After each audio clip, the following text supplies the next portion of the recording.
Warminster in Wiltshire, a holiday town on a bank holiday weekend. Most of the people are here to enjoy the sunshine and the West Country's scenery. But Warminster has another claim to fame which brings people on pilgrimages here from all over the world: flying saucers.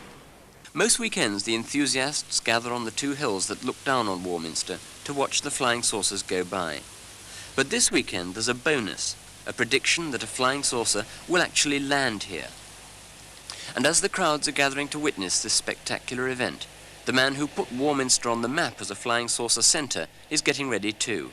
He's a local journalist and author of 4 books on flying saucers, Arthur Shuttlewood.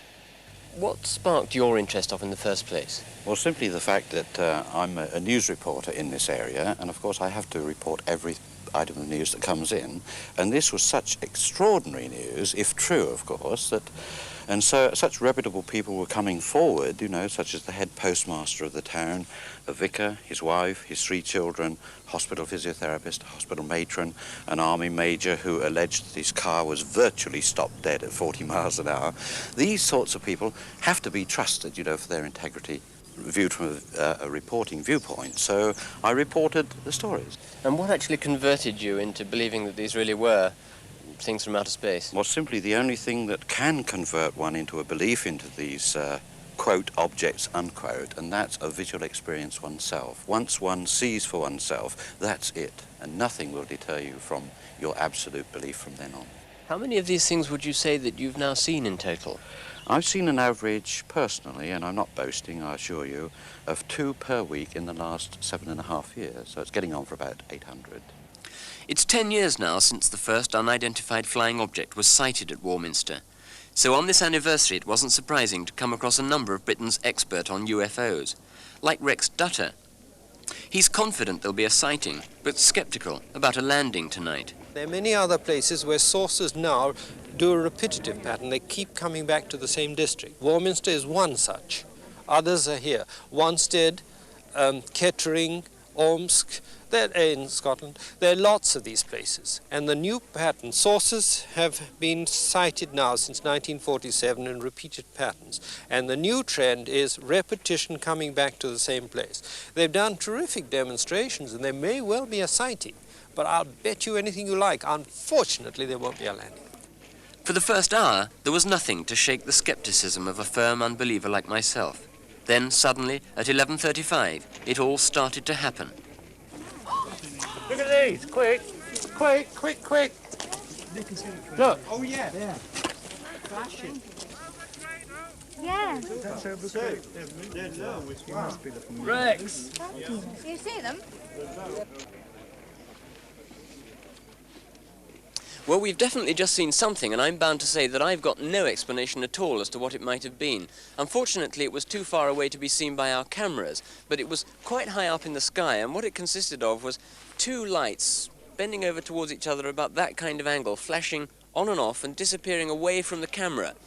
And they were going like this, definitely not an aeroplane, quite certainly not an aeroplane. They were going like this for, I should think, about 15 seconds, and then quite suddenly, one of them exploded almost into a ball of fire, a blinding light, and then they just disappeared off slowly, flashing on and off again until they went out of sight completely. Now, I've no idea what that could have been.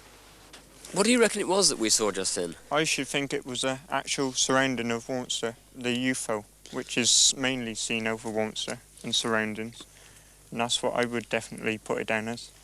Can I ask somebody else, what exactly did you see? Well, I was flashing my torch on the hill over there. We were just up the road, and suddenly this thing arose from behind the hill, it seemed, and seemed to go along, these very bright lights. It flashed back first. It flashed back. We came down here and started flashing, and it flashed back once, I think, 2 times. Yeah, there was a very bright flash, Yes, wasn't there? Almost like a firework going off in the sky, wasn't there? Let me ask somebody else. What did you see, sir? 2 ascending lights, one beneath the other, going higher and higher.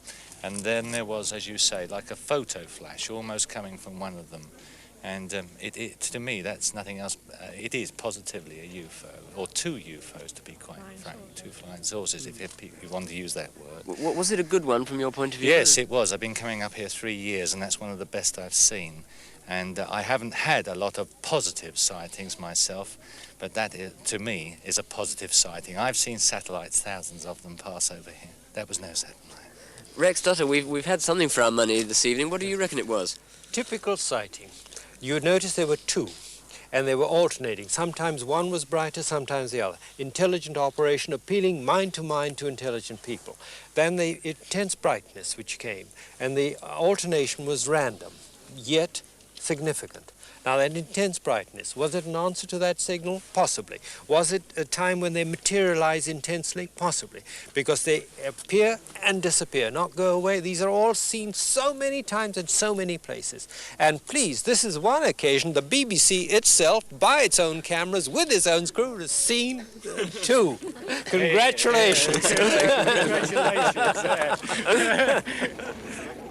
Our film camera was unable to record whatever it was we saw. But two still photographs were taken on a time exposure by a BBC man on a neighbouring hill. Are they flying saucers? Well, there were 100 people in Warminster this weekend who are convinced that they were.